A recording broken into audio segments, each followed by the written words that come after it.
만나서 반갑습니다. 저 지금 방금 소개받은 정은주라고 합니다. 안녕하세요. 아마 제가 들어오면서 얼굴 뵙고 아는 분들도 있으시고 또 이제 처음 뵙는 분들도 꽤 많이 있으세요. 근데 이제 이런 강의들을 해보면 눈을 어디다 둬야 될지 모르겠는데 너무 빛이 강해서 이런 강의들을 해보면 지역의 리더로 활동하시는 분들이 대부분 눈빛이 반짝반짝 빛나시고 얼굴에 윤기가 자르르 흐르시고 뭔가 이제 누구도 좀 범접할 수 없는 행복한 기운들이 스물스물 아우라처럼 나와요. 근데 여기 계신 여러분들이 좀 그러신 것 같습니다. 네, 맞나요? 네. 네. 네. 지금 저는 이제 오늘 여러분들하고 그 주민복지와 나눔에 대해서 이야기를 할 건데 우리 참 쉬우면서도 늘 하고 계시는 일들이기 때문에 참 어려운 주제이기도 하고 또 어려우면서도 참 쉬운 주제인 것 같기도 해요. 그래서 여러분들하고 지금 몇 가지 경험들을 좀 나누어 보고 그리고 거기에 따라서 제가 제가 준비한 내용들을 좀 말씀을 좀 드려볼까 합니다. 저는 이제 제 소개를 좀 먼저 좀 드리면 사회복지 현장에 꽤 오랜 시간 근무를 했어요. 그래서 지역 복지 영역에 뭐 자원봉사 영역이라든지 아니면 시민단체 영역이라든지 사회복지 시설기관이라든지 이런 곳들에서도 있어 왔었고 또 이제 사회공헌이라고 해서 기업에서 지역사회를 위해서 일하는 기관에도 있어 보기도 하고 또 우리 실장 영역뿐만이 아니라 정책을 좀 수립하는 기관에서도 이제 근무를 해본 경험들이 있습니다. 그러면서 이제 현장에 계시는 분들 좀 많이 만나 뵀는데 오늘 이제 여기 참석하신 분들은 제가 위원장님께 좀 소개를 받기를 주민단체위원으로 활동하시는 분들, 동협이체위원으로 활동하시는 분들이 대부분이시다라고 말씀을 드렸어요. 혹시 제가 좀 어떤 분들이신지 좀 알게끔 손을 들어봐 주실 수가 있을까요? 주민단체위원으로 활동하시는 분들, 네, 많이 계시네요. 동협이체위원 활동하시는 분들, 네, 좋습니다. 혹시 그냥 일반 시민단체나 봉사단체 리더이다. 네, 좋습니다. 또 혹시 제가 여쭤보지 못한 분들이 또 있을까요? 다른 분야, 나는 소개를 못했는데 없어요? 다 그 안에 계시는 거예요? 네, 좋습니다. 네, 제가 위치 여기서 있어도 괜찮죠? 눈빛이 너무 반짝거려가지고 네, 좋습니다. 자, 혹시 여러분들이 주민단체 위원이 되셨건 동협일체 위원이 되셨건 아니면 이제 그냥 일반 봉사단체 위원이시건 간에 아마 이제 지역 활동가라는 지역 리더 양성 과정에 오신 이유가 있으실 것 같아요. 혹시 나는 이 자리에 사실 하루에 2시간 교육받는 게 쉽지 않거든요. 이 자리에 내가 온 이유가 있다. 어떤 것 때문에 이 자리에 앉아있다. 좀 얘기해 주실 만한 분 있으실까요? 네. 손 드시려고. 네. 저는 배워도 끝이 없는 것 같고요. 네. 배워도 잊어버리는 것 같고 그래서 매일 배우고 싶어요. 그래요? 이렇게 나온 거. 네. 뭘 배우고 싶으셔서 오셨어요? 저는요. 네. 지역 사회 얘기하고 네. 지금 국제연구체 있으니까 기념부채하고 또 지금 이제 저희가 주민자치위원회 회로 바뀌었잖아요. 네. 그거에 대한 이제 변화를 배우고 싶은 것 같습니다. 그러셨군요. 네. 좋습니다. 그렇게 새롭게 변하는 지역사회에 맞추어서 지역의 제도에서 내가 활동하는 영역들이 어떻게 변화되는지 이런 것들을 좀 보고 싶다는 말씀 주셨어요. 그래서 그런 것들에 대해서 계속 받아들이고 거기에 맞춰 활동하고 싶다라고 말씀 주셨어요. 또요? 또 나는 혹시 다른 이유에서 왔다. 여기 갑자기 땅에 뭐가 있습니까? 땅에 뭐가 있습니까? 네. 주민자치 쪽에 활동하고 있는데요. 네. 지난번에 총회를 급하게 했어요. 그런데 이제 사업이나 사업 중심으로는 잘 돼가는데 잘하는 행동적으로 잘하는데 주민들 의견 수렴이 네. 안 된 상태로 사업을 추진했어요. 하다 보니까 의견 수렴을 하는 방법이나 역량이 부족하고 의견 역량이 부족하고 주민들도 자치에 대한 의식이 아직 없고 그래서 그런 게 고민이 돼서 그런 방안을 좀 배우려고 출구가 있습니다. 네. 좋습니다. 주민자치 얘기를 좀 많이 해주셨는데 사실 안타깝게도 제가 오늘 다룰 내용에는 주민자치에 대한 내용들이 그렇게 많지는 않아요. 주민자치 회에 대한. 그런데 이제 주민의 참여의 다양한 방법들에 대한 얘기가 될 텐데 왜 이런 방식으로 이제 그 제도가 만들어지고 거기서 우리가 어떻게 활동을 해야 하는지를 중심으로 좀 말씀을 나눌 거긴 한데 지금 이제 우선 이제 그 내용과 별개로 여기에 자리에 계신 이유 중에 하나는 어쨌든 내가 활동하는 분야에서 조금 더 리더로서 전문성을 가지고 역할을 해보고 싶으신 마음이 훨씬 더 크신 걸로 제가 이해가 됩니다. 맞습니까? 네, 그런 사명감과 의지로 자리에 앉아 계시는 거죠? 네, 좋습니다. 아마 이제 주민자치위원도 그렇고 동여비체위원도 그렇고 시민단체의 리더 혹은 봉사단체 리더도 그렇고 사실 저희가 반대급부라고 하기에는 비용을 받는 부분들이 별로 없잖아요. 그죠? 그러면 어떤 부분에서 보면 내가 나의 시간을 나누기도 하고 나의 재능과 나의 지역사회에 대한 관심들을 나누기도 하는 것들인데 혹시 그런 부분에서 이제 그 봉사활동을 하시면서 지역사회에서 복지라는 게 뭐다라고 혹시 고민해 보신 적 있으실까요?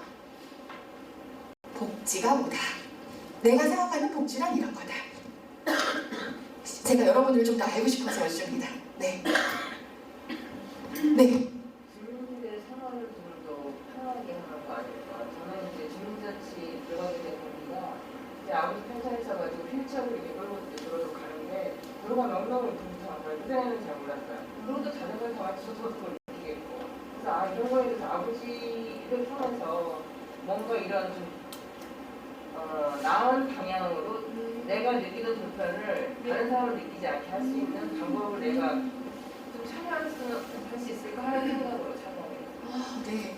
주민의 삶이 조금 더 편안한 상태로 더 나아가서는 그것이 곧 나의 삶이기도 하고 내가 함께 이 시대를 같이 살아가는 사람의 삶이기도 하고 그런 것들을 좀 대변할 수 있거나 조금 뭔가 지역사회를 개선하는 활동까지도 복지를 보고 계신다 하는 말씀 주셨어요. 혹시 나는 조금 복지에 대해서 다르게 생각한다 하시는 분 있으세요? 네. 다르게 생각하는 건 아니고 주민복지에 있어서 저는 다각지대 아니면 복지 어떤 혜택이 있다면 그걸 더불어서 많은 사람들이 받았으면 좋겠어요. 그래서 선택적이 아닌 보편적 복지로 나가는 것이 더 낫지 않을까 하는 제 생각입니다. 대상이 구체적으로 좀 어려운 분들이 대상일 수는 있지만 그것이 특별한 누군가가 아니라 조금 더 일반적인 삶과 연결되는 부분이었으면 좋겠다라는 말씀으로 이해하면 될까요? 네, 좀 고맙습니다. 또 다른 분, 복지. 네. 정보를 서로 나누는 게 복지라고 생각해요. 저희 동네에는 임대아파트인데 너무 잘 모르는 거예요, 서로가. 게다가 뭘 이렇게 하고 싶어도 정보가 없으니까 여성회관이 어디 있는지 복지관이 어디 있는지 모르고 싱크대로나 맞추고 싶어도 어디를 가야지 맞춰지지. 저는 복지는 나눔도 되지만 어떤 물질적인 것보다는 정신적인 위로와 정보를 교류하는 거라고 네, 살아가면서 필요한 정보를 같이 나누기도 하고 또 그런 것들을 통해서 삶을 보듬기도 하는 그런 좀 더 폭넓은 의미의 것들이 복지가 아닌가라는 고민을 하셨다고 말씀 주셨어요. 네, 감사해요. 사실은 이제 여러 교육을 다녀보고 제가 이제 사회복지사로서 한 현장에서 한 20년 남짓 이제 근무를 하면서 복지라고 얘기했었을 때 가장 많이 들은 얘기가 착한 일이요, 선한 일이요, 어려운 사람을 돕는 거요 라고 얘기하시는 분들이 꽤 많으셨어요. 그래서 왜 우리가 이제 한참 많은 부분들이 우리 혹시 기억나세요? 아주 오래전에 무료급식 하면서 이 무료급식을 일반 대상자들에게 해야 하냐 말아야 하냐 경제적으로 어려운 사람에게만 해야 되는 거 아니냐 이런 논의를 할 때가 있었어요. 그게 불과 한 15년, 20년 전이에요. 그런데 이제 아직도 그런 논의는 진행이 되고 있지만 아마 들어보신 기억에 어려운 사람을 돕는 특정한 경제적인 기준을 가지고 그 사람들을 돕는 역할을 우리가 선별적 복지라고 이야기하고 그것이 조금 더 확장된 영역으로 지금 말씀 주시는 것처럼 일반적인 삶에 우리 모두가 더 잘 살기 위한 우리들의 삶의 질을 향상시킬 수 있는 방향으로 가는 것들을 보편적 복지라고 얘기를 들어보신 적 있으시죠? 네. 그래서 어떻게 보면 복지의 궁극적인 목적은 사실 어려운 사람을 돕는 거고 아니면 지금 말씀을 나누는 것처럼 나와 내 이웃의 불편함을 좀 덜어주는 일을 하는 거건 간에 궁극적으로는 우리가 조금 더 인간다운 삶 그리고 조금 더 인간의 존엄성을 좀 유지할 수 있는 삶을 함께 살아가기 위한 과정이 복지라고 이야기할 수 있는 것 같아요. 그죠? 사람들은 이런 부분에 대해서 굉장히 많이 고민하기 시작했고 또 어떤 부분에서 본다면 그런 부분들을 좀 체계적으로 다 같이 역할을 하기 위해서 이런 논의를 사회적 구조를 바꿔가면서 이야기를 만들어가고 또 그 역할을 끌어내기도 하고 필요하면 조직을 만들기도 하고 그것이 국가 영역, 지역 영역, 시민의 영역으로 함께하는 방식들을 계속적으로 논의를 해왔어요. 그 과정에 그 구조의 과정에 어떤 분들은 행정안전부에서 운영하는 주민자치회에 속해서 활동을 하시는 거고 어떤 분들은 보건복지부에서 운영하는 동협이체위원 활동을 하시면서 어떤 부분들은 여기저기도 속해 있지 않지만 내 지역사회를 위한 하나의 단체에서 동일한 목적을 가지고 활동하시는 분들이 대부분 계신 것 같아요. 그렇죠?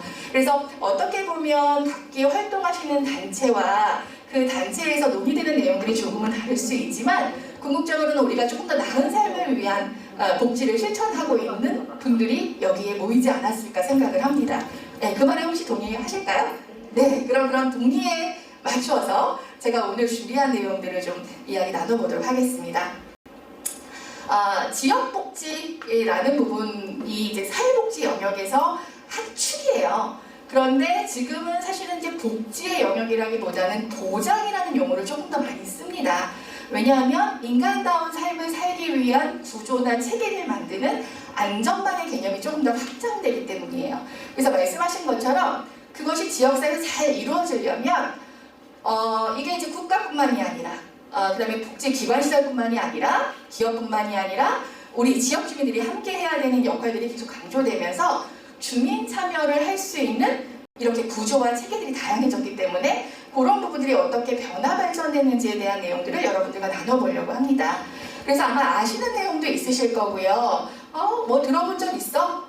뭐 이런 내용도 있으실 건데 쉽게 제가 조금 그런 부분들을 다시 한번 정리하실 수 있게끔 준비를 해봤습니다.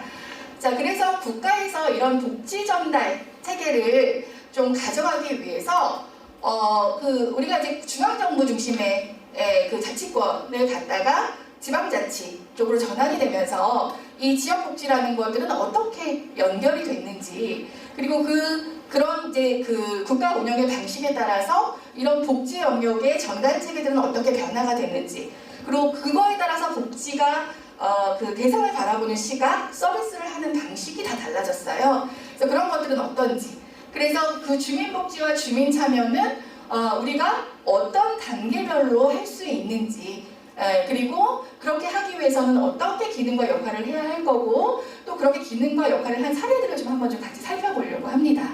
네, 뭐 거창하게 얘기했지만 다 아시는 내용들 쉽게 이야기 나눠보도록 하겠습니다. 이게 조금 더 올라갈 수는 없을까요? 네, 이게 조금 더 이게 중앙에 올 수는 없을까요? 이걸로 하면 될까요? 네, 좋습니다. 혹시 지방자치라는 얘기 많이 들어보셨을까요? 지방자치. 아마 앞서 교육과정에 지방자치라는 얘기 많이 들으셨을 거예요. 자, 보시면 우리가 그 국가의 모든 정책은 중앙정부라고 하는 중앙부처에서 결정이 되죠. 그쵸? 근데 그 중앙부처에서 결정이 되는 방식은 법과 제도로 만들어지게 됩니다. 그죠? 그런데 그것이 법과 제도로 만들어질 때는 어떤 의견 수렴 과정을 거칠까요? 정해진 예산으로 조금 더 많은 욕구를 가지고 있는 대상자들의 선호에 따라서 일반화할 수 있는 법체계가 마련이 되죠. 그죠? 그런데 그것이 지역사회로 내려갔을 때 고양시가 다르고 서울시 성북구가 다르고 또 서울 안에서도 성북구와 서초구가 다르고 또 고양시 안에서도 일산 동구와 서구가 다르고 고양동이 다르고 백석동이 다르고 다 달라요. 그죠? 그러면 그렇게 일반적인 체계를 그대로 지역사회에 투영하기가 어려운 부분들이 있습니다. 그래서 이렇게 보편적인 틀 안에서 지역의 특수성이라는 부분들이 조금 더 잘 반영이 돼서 지역 주민 개개인이 느끼는 요구에 대해서 그것들을 좀 더 잘 반영할 수 있는 제도들이 만들어져야 된다는 것이 기본 기조입니다. 그래서 이 중앙에서의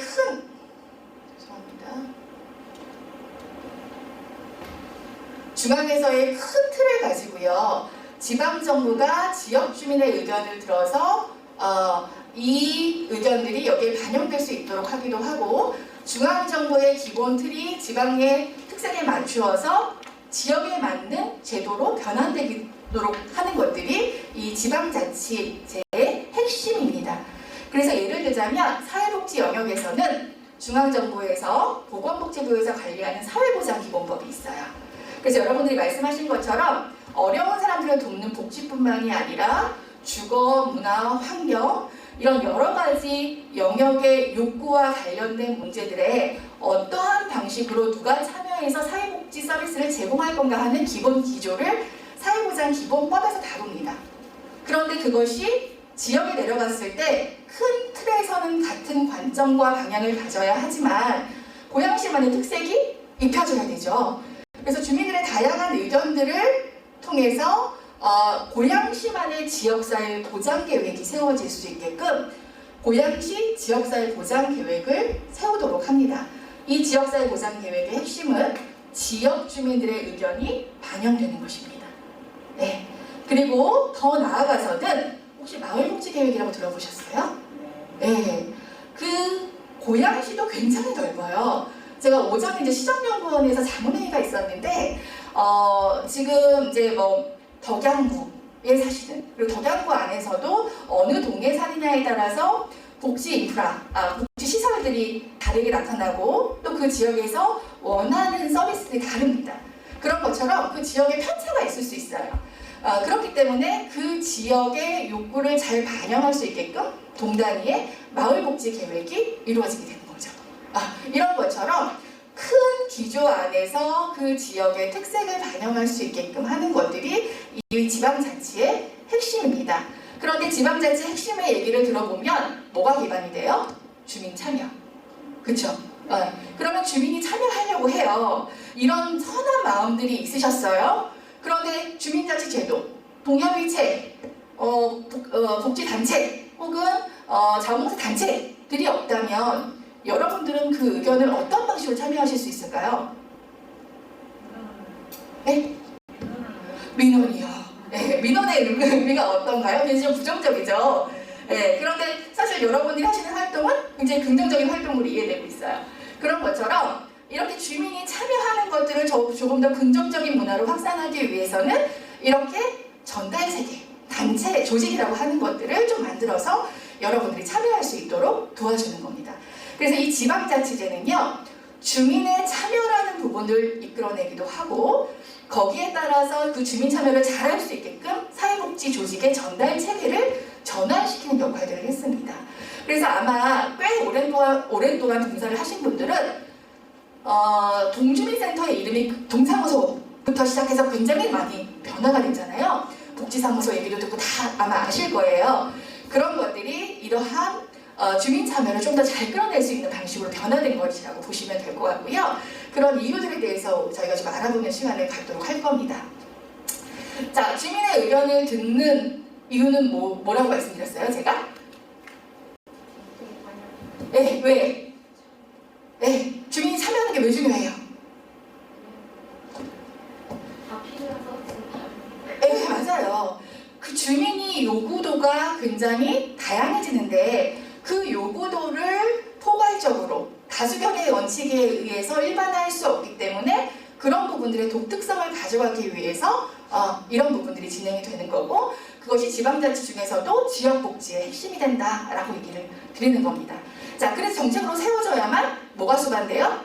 예산이 수반되게 되고, 예산이 수반되어야만 조금 더 제도권 안에서 그러한 제도를 그 혜택을 받을 수 있는 기회들이 훨씬 더 확장되는 그런 역할을 하게 되죠.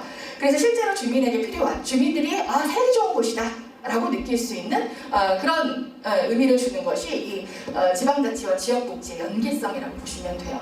다행히도 제가 이제 고양시에 와서 가장 많이 들은 것이 고양시 참 살기 좋은 곳이에요 라는 얘기를 정말 많이 들었습니다. 혹시 그렇게 생각하시는 거 맞나요? 네. 그게 이제 아무래도 이런 부분들에 대한 반영이 보이게 또는 보이지 않게 좀 적용된 부분이라고 해요. 그래서 이런 부분들 좀 이제 조금 더 얘기를 드리면 저희 고양시가 특례시가 됐죠. 네, 혹시 특례시가 돼서 뭐가 달라지는지 알고 계십니까?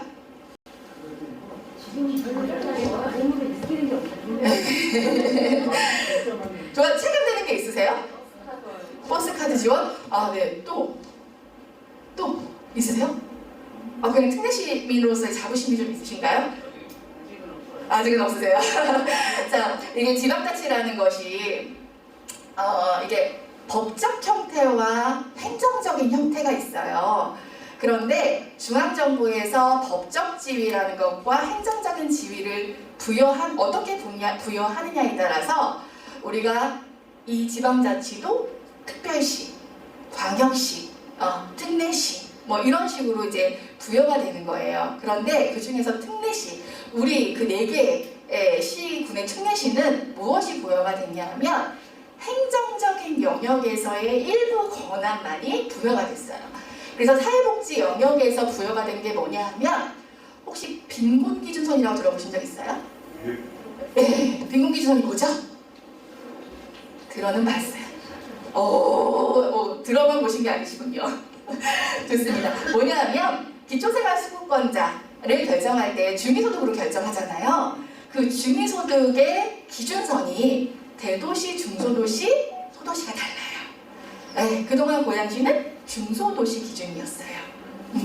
근데 이제 인구가 이제 많아지면서 광역시까지는 아니지만 조금 더 넓게 확장된 도시로서의 기능을 해야 되니까 대도시 기준의 빈곤기준선을 가져야 될 필요가 있다. 그래서 조금 더 많은 분들에게 이런 기초생활수급권의 제도를 좀 누릴 수 있도록 해야 한다는 부분에서 그 부분이 변화가 됐고요. 그것을 이 지역의 자치행정에서 할 수 있게끔 권한을 주는 부분입니다. 또 하나는 주거급여라고 혹시 들어보신 적 있어요? 네, 주거급여 영역에서도 그 부분이 확장이 됐습니다. 그래서 이제 그런 대상의 범위가 좀 더 넓어졌는데 이게 이제 행정 영역에서 대부분 다 통치권을 가진 게 아니라 자치권을 가진 게 아니라 일부 권한이 위임된 사무에 한해서만 그런 기능을 좀 가져갈 수 있게끔 지역사회에 맞게끔 운영할 수 있게끔 그렇게 제도가 이제 변경이 된 거라고 보시면 될 것 같습니다. 그래서 이제 고양시는 복지 영역에서는 특례시가 된 다음에 그런 부분에 이제 확장이 좀 이루어지고 그런 부분에서 이제 지역사회 활성화라는 부분이 좀 같이 맞물려서 가야 되는 부분들이 지금 하나의 과제로 있게 됩니다. 자, 뭐 복지 패러다임의 변화라고 하니까 뭐 대단한 것 같지만 여러분들 다 아시는 얘기예요. 자, 그러면 지방자치제에 맞춰서 주민의 참여의 다양한 방식이 생기고 복지도 제공하는 방식이 달라졌다. 그래서 제공하는 방식이 달라지려면 구조가 바뀌기도 해야 하고 그 구조에 따라서 누가 어떻게 역할을 하느냐가 중심 주체가 되기도 하고 법과 제도들이 달라지기도 한다라고 말씀을 드렸어요. 기억나시죠? 네. 자, 우리 복지가 언제부터 시작됐을까요? 복지. 한번 찍어보세요. 네. 복지가 언제부터 시작됐을까요? 한국 사회에서. 네?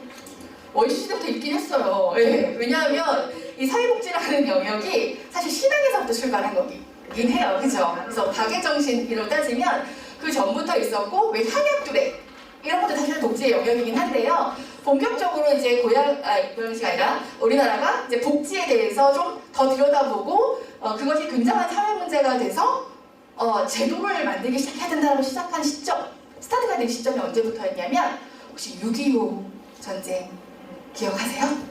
기억하시죠? 겪어보진 않으셨죠?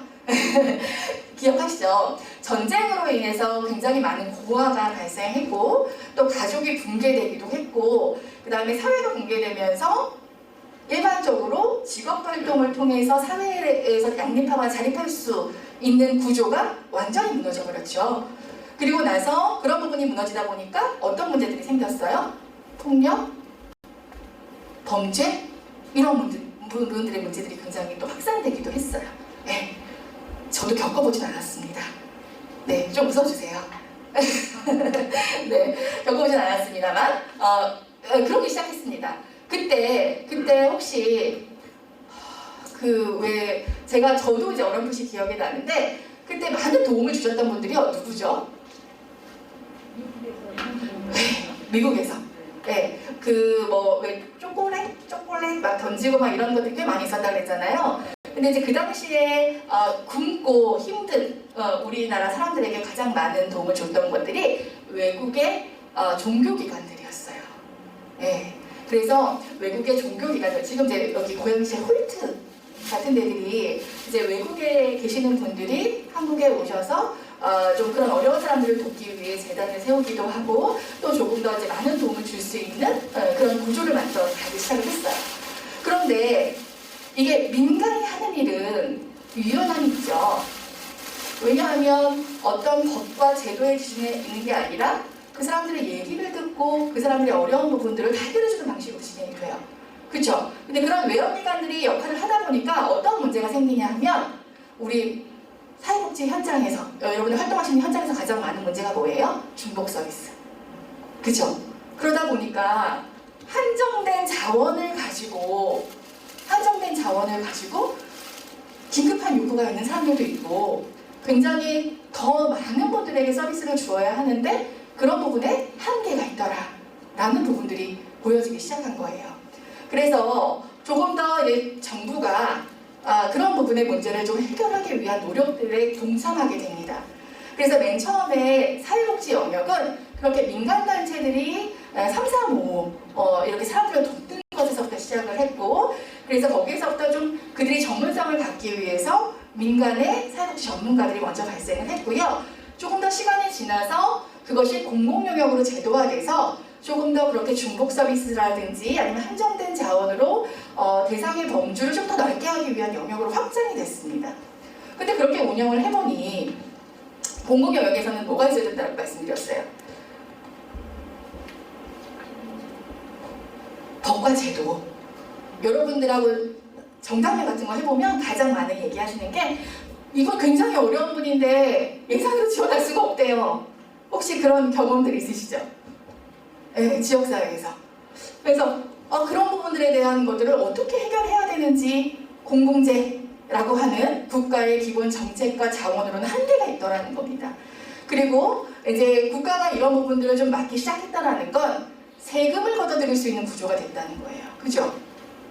그죠? 왜 국가에서는 이런 복지제도를 세금으로 운영하는 경우들이 가장 많잖아요. 그럼 어느 정도 경제 발전이 됐는데 그런 경제 발전이 됐었을 때 이분들이 경제 발전이 됐었을 때 이분들이 원하는 것들이 단순히 굶고 의식주와 관련된 것들이 아니라 그 이상의 욕구, 문화에 대한 욕구도 있고 교육에 대한 욕구도 있고 욕구들이 굉장히 다양해지는 부분들이 있는데 그런 것들을 국가의 서비스로는 다 해결할 수 없다라는 부분이 존재한다라는 거죠. 좀 추우신가 봐요. 네. 네. 그래서 국가가 서비스를 제공할 수 있는 주체를 어디까지 확장하냐 하면 기업으로까지 확장을 합니다.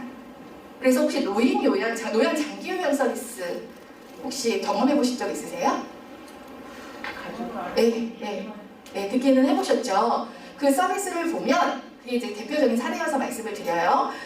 보면 이 복지 서비스가 사회복지기관 시설로 인정받은 것뿐만이 아니라 영리를 목적으로 하는 단체들도 들어와서 서비스를 제공할 수 있게 권한을 줘요. 그럼 어떤 장점이 있을까요? 대상자는 한정이 있는데 저 마이크가 안 나오네요. 마이크가 안 나와요. 대상자는 한정이 있는데 서비스의 범위는 훨씬 넓어져요. 네, 그러면 이 서비스를 이용하는 사람들은 선택권이 훨씬 넓어지는 거죠. 조금 더 좋은 서비스를 활용할 수 있는 부분들이 생긴다라는 겁니다. 그래서 이제 그 대상자 중심의 서비스를 할 수 있는 구조가 되고 또 거기에 따라서 서비스 품질도 확장되는 그런 부분도 존재하게 되죠. 그런데 말씀드렸던 것처럼 그러한 부분들이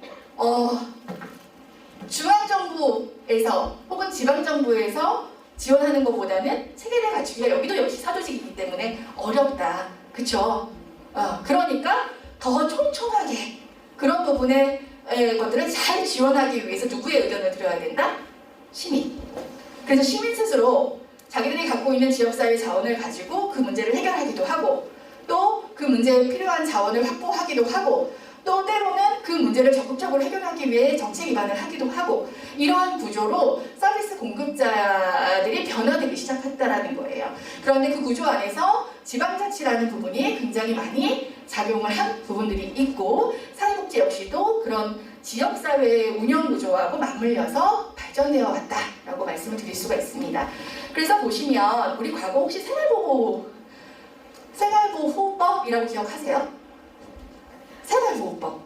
예전에 기초생활수급권자들에게 그 기본적인 그 빈곤기준서를 맞춰줄 수 있는 법이 생활보호법이었어요. 네, 그때 봉사 시작하기 전이신가 봐요. 그죠? 그런데 이게 한 99년도에 그 국민기초생활보장법으로 바뀌었습니다. 네, 뭐냐 하면 생활보호법 자체는 여기에 대상자가 되는 어려운 분들을 이 서비스를 제공할 수 있는 분들이 일반적으로 공급해주는 그래서 그 부족한 부분을 채워주는 부분들이 강했고 원조한다라는 개념이 강했는데 국민기초생활보장법으로 바뀌면서 국가가 그런 서비스의 영역에 같이 참여하게 되고 그것이 누군가에게 시혜를 받는 것이 아니라 내가 국민의 주권, 사회권 중에 하나로서 그런 것들을 당연히 받아야 되는 권리로까지 확장이 되는 그런 부분으로 확장이 됐어요. 그래서 이제 복지라는 것이 서비스 수요자 역시도 내가 어려우니까 막 되게 비굴하게 뭔가를 받아야 되는 것이 아니라 조금 더 이제 수혜자가 그것들을 국가에 요구할 수 있기도 하고 그것이 어려운 영역뿐만이 아니라 조금 더 일반적인 삶의 영역으로까지 확장되는 그런 부분으로 이제 연결이 되었습니다. 그래서 이제 빈곤기준선 얘기를 드렸지만 빈곤기준선 같은 경우에는 경제적인 기준을 중심으로 하고 있어요. 그런데 이렇게 서비스의 범위가 확장되면서 우리가 아까 말씀드린 것처럼 교육, 문화, 주거, 환경 이렇게 뭐 건강 한 10가지 분야의 기본적인 사회보장 지표에 맞추어서 모든 서비스 영역을 하도록 되어 있습니다. 그래서 보시면 주민자치에서 논의하는 내용들도 여기에 담기게 됐고요. 그 다음에 이제 동년일체에서 이야기하는 어려운 분들을 돕는 영역도 여기에 포함이 된다는 겁니다. 그래서 그게 이거 다르고 저거 다른 게 아니라 좀 맞물려서 같이 연대협력할 수 있는 부분으로 해서 우리가 조금 더 인간다운 삶의 질을 높일 수 있는 방향으로 확장이 되고 있다는 겁니다. 그래서 복지라는 것이 이런 식으로 변화되고 있습니다. 네, 여기 시계가 없네요. 네, 그리고 보겠습니다, 제가. 네, 그래서 이제 본다면 여기에 맞추어서 여러분들이 아시는 지역사회가 어떻게 이 복지 서비스를 전하기 위해서 전달 체계가 바뀌었는지를 좀 우리가 볼 수 있습니다.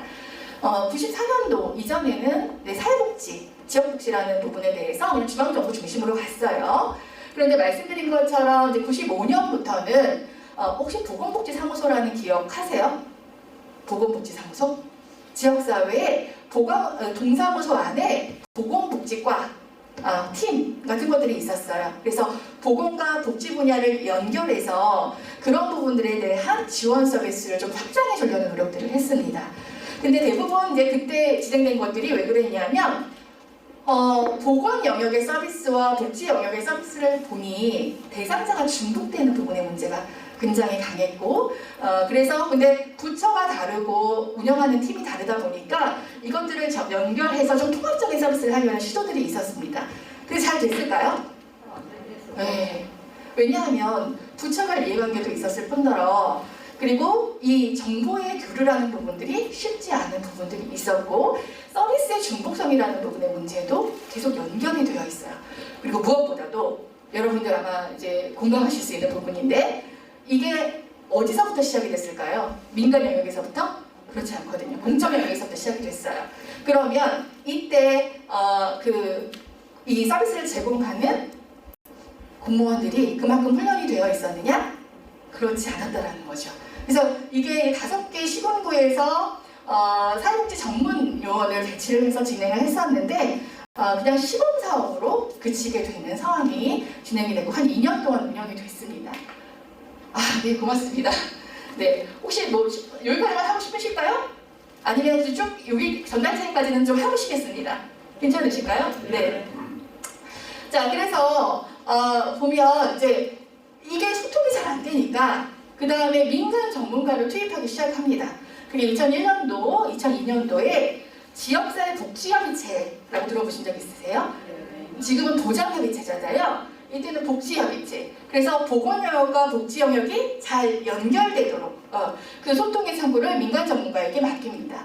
전국 15개 시도를 선정을 해서 아까 말씀드린 사회보장계획, 기본적으로 그 지역사회에 맞는 복지계획을 좀 수립할 수 있게끔 그 구조를 갖추고 그것이 민간의 가교 역할을 할 수 있게끔 도와주는 구조의 기관을 만들어서 협력관계를 구축을 합니다. 그런데 대부분 이 조직이 굉장히 활성화되지는 못하고요. 간사 조직 정도로 아주 작게 시작을 하긴 했지만 이런 시도들이 운영이 됩니다. 자, 그리고 이제 이런 중요한 사안들을 시군 단위에서 좀 이제 결정하고 의논할 수 있게끔 그게 좀 더 수평적인 관계를 가질 수 있게끔 2005년도에 시군 단위, 그러니까 지금 지역사회복지협의체를 다시 이제 확장시켜서 전국 단위로 이제 운영을 하게끔 그렇게 진행이 됐습니다. 그래서 여러분들이 생활하시고 계시는 지자체에 한 개씩 지역사회보장협의체가 있습니다.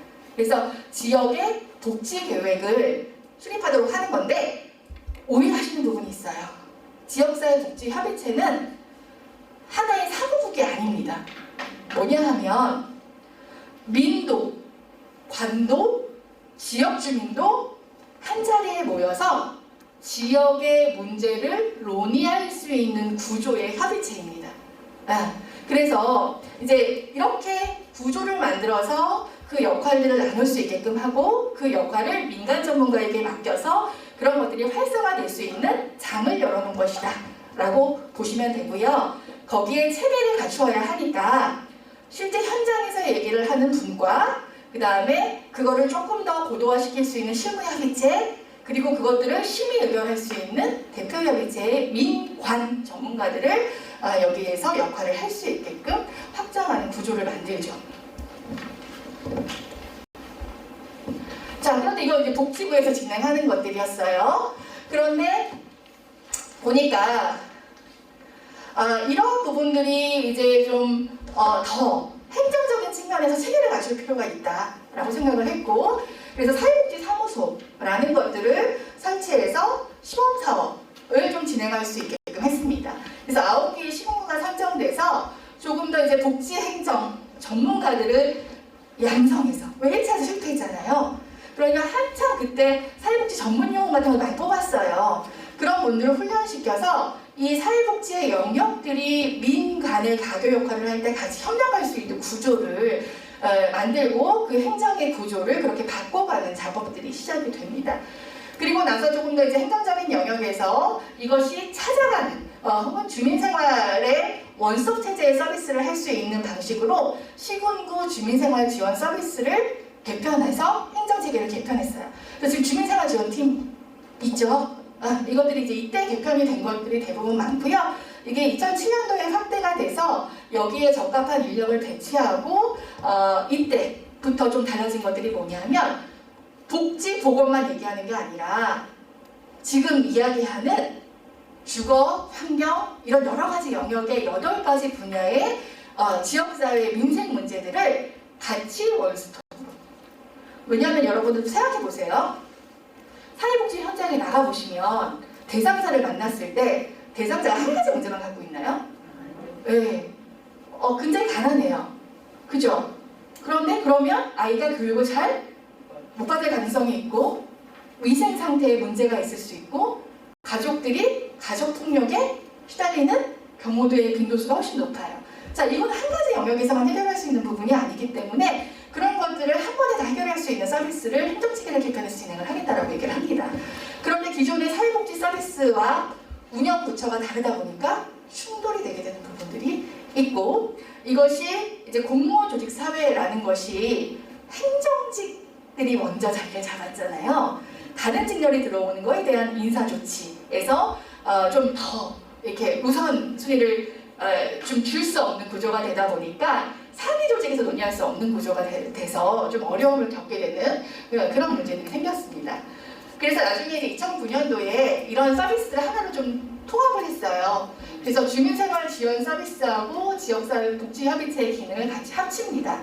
그래서 이 협의체라는 구조 안에서 민관이 그러한 역할들을 함께 할 수 있게끔 체계를 갖추고 역할을 하도록 만들었습니다. 그리고 나서 이게 이제 복지라고 하는 부분들이 굉장히 사회가 발달되면서 요구가 다변화되는 부분들이 있고 또 지역 주민 참여 방식이 굉장히 다양하기 때문에 동협의체 위원이 되고 지역사회 보장협의체는 동협의체 위원만 참여하시는 곳이 아니에요. 동협의체 위원이 됐건 주민자치위원이 됐건 통장이 됐건 주민들이 같이 논의할 수 있는 공통 구조가 없는 거예요. 주민자치회는 주민자치회대로, 동협의체는 동협의체대로, 그렇죠? 그런 회의 구조가 있으시잖아요. 그것들이 하나로 다 동마다 모여지기도 하고 그 다음에 뭐 고양시 전체가 좀 모여서 좀 얘기할 수 있는 구조로 이 협의체라는 논의 구조의 협의체가 구성이 됩니다.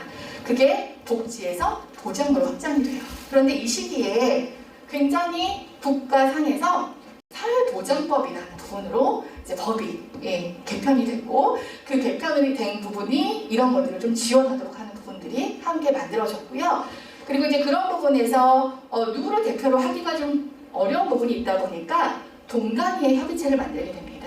그래서 그런 분들이 다 함께 참여하실 수 있는 구조와 상황을 만든 것이 지역복지가 그 조직을 갖추고 발전된 체계라고 보시면 될 것 같습니다.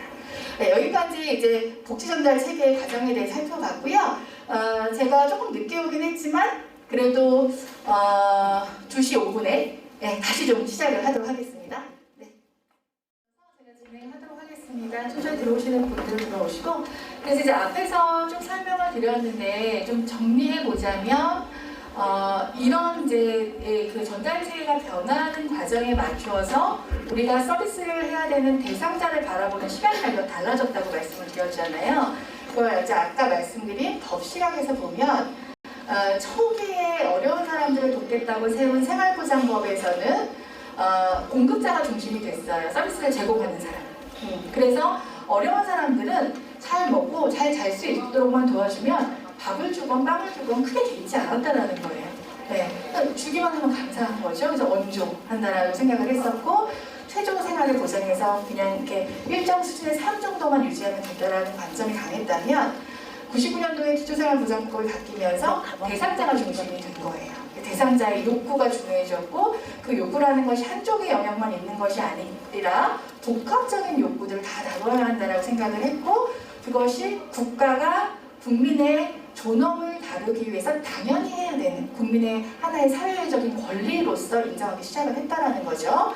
그래서 대상은 어려운 사람들 대상으로 하는 건 맞아요. 두 번 모두 다. 왜냐하면 공공구조의 영역이기 때문에. 그런데 국민기초생활법은 사회권이라고 말씀을 드렸잖아요. 그렇기 때문에 모든 국민이 대상이 되기도 해요. 송파 세모녀 사건 혹시 기억하세요? 네. 굉장히 우리가 이제 코로나 상황 겪으면서 훨씬 더 그런 부분에 대한 체감도가 높아졌는데 위기는 언제든지 올 수가 있는 거예요. 어려운 사람에게만 오는 것들이 아니라. 그래서 그런 위기 상황이 발생됐을 때 국가가 최대한의 안전망을 발휘할 수 있게끔 그래서 그런 지역사회의 주민, 기업 혹은 지역의 자원이 될 수 있는 것들이 모두 다 연결되도록 하게끔 이렇게 대상 자체가 확장이 됐다라고 보시면 됩니다. 그리고 여러분들 혹시 고향페이 써보셨잖아요. 네, 페이로 지급되면 여러분들이 A라는 가게에서 사고 싶은 물건, B라는 가게에서 사고 싶은 물건들이 다 다르게 선택을 할 수 있잖아요. 똑같은 쌀이어도. 마찬가지로 대상자 중심이라는 건 대상자의 필요와 욕구를 더 잘 맞춰야 하기 때문에 예전에는 이렇게 그냥 일정한 형태의 서비스로 제공이 됐다면 지금은 이런 급여의 형태이기도 하지만 바우처, 고향페이 같은 것들이 바우처거든요. 이제 그런 것들, 그 다음에 혹은 왜 우리가 농어촌 특별전형 이런 거 들어보신 적 있으시죠? 그런 것처럼 기회를 확장하는 방식으로까지 복지의 영역이 훨씬 더 확장됐다. 그리고 그 책임 역시도 예전에 가족이 중심이었다고 한다면 지금은 국가와 지역사회, 기업, 가족이 함께 연대해야 되는 활동으로 보고 있다라는 부분입니다. 자, 그래서 이 법의 기초가 된 것이 이렇게 확장의 기초가 된 아주 국가적인 계기가 뭐냐면 사회보장기본법이다 그래서 이 욕구라는 10가지의 분야라는 부분이 기본적으로 충족이 돼야 인간의 존엄을 유지하면서 조금 더 인간다운 삶을 살 수 있다. 그런 방식에서 누구라도 이런 부분들이 참여가 돼야 되고 주민 참여라는 부분이 훨씬 더 중요하다라고 얘기가 됐다라는 겁니다. 그래서 우리가 얘기하는 아까 초반에 선별적 어려운 사람들을 돕는 영역에서 복지라는 것은 더 이상 우리가 알던 어려운 사람을 돕는 영역이 아니라 주민자치에서 논의하는 우리의 삶의 그 인근에 있는 모든 것들, 그것이 이제 보편적인 영역으로까지 확장이 됐다라고 이해를 해주시면 좋을 것 같고, 그런 부분이 이제 여기에 들어가는 이런 10가지 사회보장 지표를 중심으로 해서 현재는 구분을 하고 있다라고 보시면 좋을 것 같습니다. 성인이 아동, 노인, 노인장애인, 아동, 교육, 문화, 건강, 주거, 환경, 안전, 총괄 이렇게 됩니다. 9개. 9개요? 제가 빠진 게 뭐가 있는지 이따 볼게요. 네, 이렇게 훅 들어오시는 거 저 좀 좋아합니다. 성인들 아니 돌봄에 그 3개 영역이 있어. 돌봄이 3개. 네, 그래서 그래 글자가 하나 맞아. 잠깐만요. 제가 세볼까요? 하나, 둘, 셋, 넷, 다, 여, 일곱. 맞아요. 네. 성인이, 노인장애인, 아동 10가지. 맞습니다. 위원장님 되셨습니까? 네, 좋습니다. 네. 자, 그리고 이제 복지 영역도 다원주의라고 확장이 돼서 공급자가 다양해졌다. 그래서 어디 가서 지역의 리더니까 좀 얘기하실 때 복지는 다원주의잖아요. 이 정도 하나만 기억하시면 꽤 있어 보입니다. 자, 무슨 얘기냐 하면 복지를 제공하는 공급자들이 지역의 욕구에 맞추어서 굉장히 다양해졌다. 그래서 동협의체만 복지 대상자, 위기 대상자를 발굴하는 것이 아니라 주민자치위원, 통장, 그 다음에 봉사단체, 아무것도 안 하시는 그냥 지역으로서 하는 주민들도 어려운 분들을 발굴하고 혹시 그런 분들이 문제가 생겼을 때 그 문제를 해결하기 위해서 같이 참여할 수 있는 구조가 이미 이 사회복지 영역의 전달 세계에서 지역사회 복지 부분에 만들어져 있다라고 보시면 돼요. 그래서 이런 부분들이 활성화되려면 앞에서 우리가 전달 체계를 봤었을 때 뭐가 문제가 됐어요? 보건복지를 합쳤을 때 부처 간의 이해관계, 갈등, 주민 참여를 위해서 만들어 놓은 조직들이 지금 그런 문제를 겪고 있습니다. 네. 왜? 예산이 다르고 예산이 얼마만큼 확보되느냐에 따라서 파이가 다르기 때문에. 그런데 그렇게 해서 살아남을 수 있을까요? 원래 주제에서 목적을 도달하기가 어렵습니다. 그래서 이런 차원에서 본다면 핵심은 수요자가 핵심이 돼야 돼요. 우리 보편적 복지의 입장에서 본다면 이 지역사회에 있는 지역 주민이 대상이고요. 조금 더 그 수요를 좁힌다면 어떠한 특정한 문제를 갖고 있는 대상자가 될 텐데, 이 사람들이 핵심이 돼서 지역에 다양한 의견을 낼 수 있는 이런 공급 주체들이 같이 협력하고 연대해야만 지역적 공동체라는 것들이 만들어지고 민간기관에서, 정부에서, 기업을 중심으로 했던 그 각각의 문제들이 부활돼서 지역 주민들이 그 문제를 촘촘히 메꿀 수 있는 안전망이 될 수 있다는 겁니다.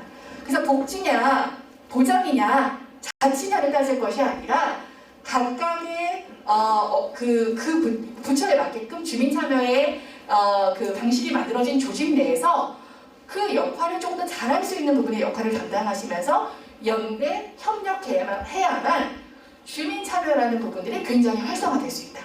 그리고 이 주민 참여가 어느 정도 권한을 갖느냐에 대한 부분들은 이렇게 성장하는 시민들의 역량에 따라 달라지고 있다라고 이해하시면 좋을 것 같아요. 자, 굉장히 국가가 발전하면서 욕구도 다양해졌다고 했는데 최근에 한국은 더 큰 문제를 겪고 있습니다.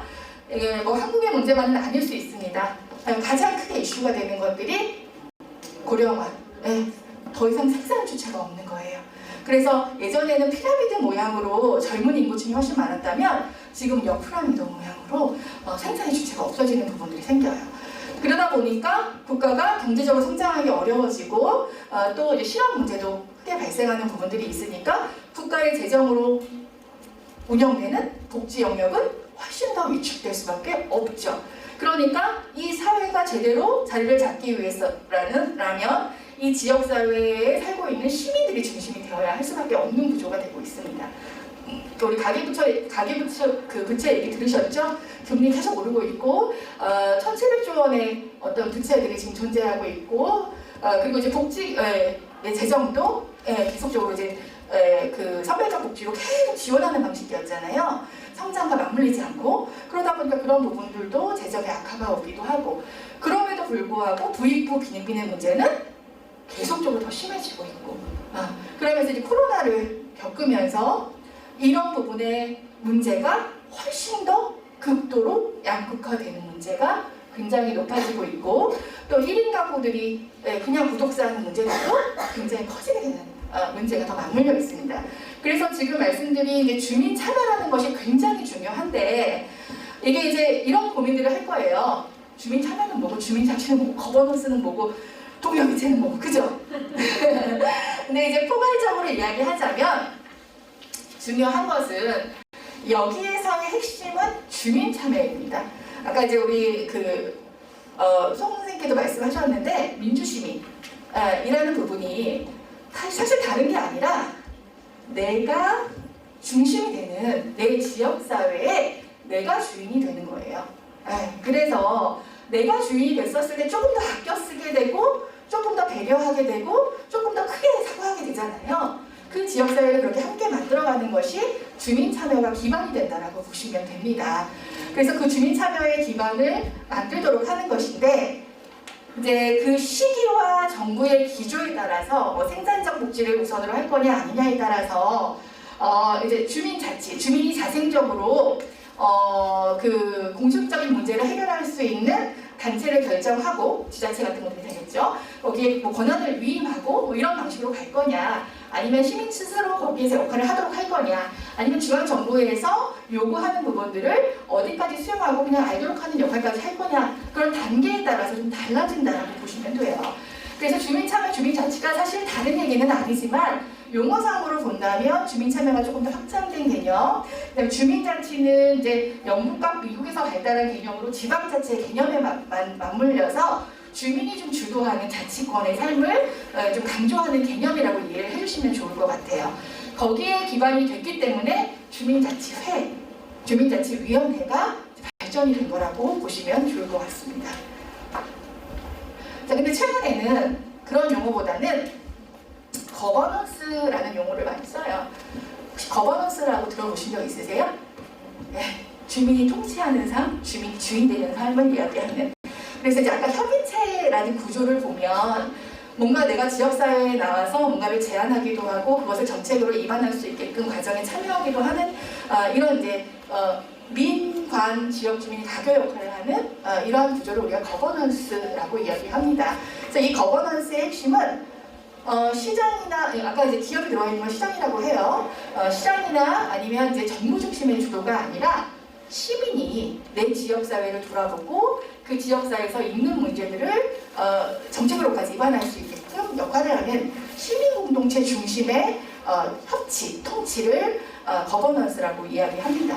그래서 지역 사회에서 일어나는 소소한 일들에서부터 이게 이제 KSDG라고 해서 유엔에서 그 지속 가능한 개발 목표라고 해서 계속적으로 이제 이 지구가 살기 위해서 필요한 영역의 문제들이 있어요. 뭐 환경부터 해서 여러 가지 문제들이 있는데 이런 지역 사회의 문제들을 함께 풀어가는 방식들을 좀 요구하고 있고 이것이 이런 이제 아까 사회 문제, 그 우리가 고령화의 문제라든지 이런 재정의 문제들을 타개할 수 있는 그래서 지구가 건강하게 지구에 살고 있는 우리 시민들이 건강한 삶을 살 수 있는 공동체의 지속 가능성을 유지시키는 역할이라고 이야기를 하고 있습니다.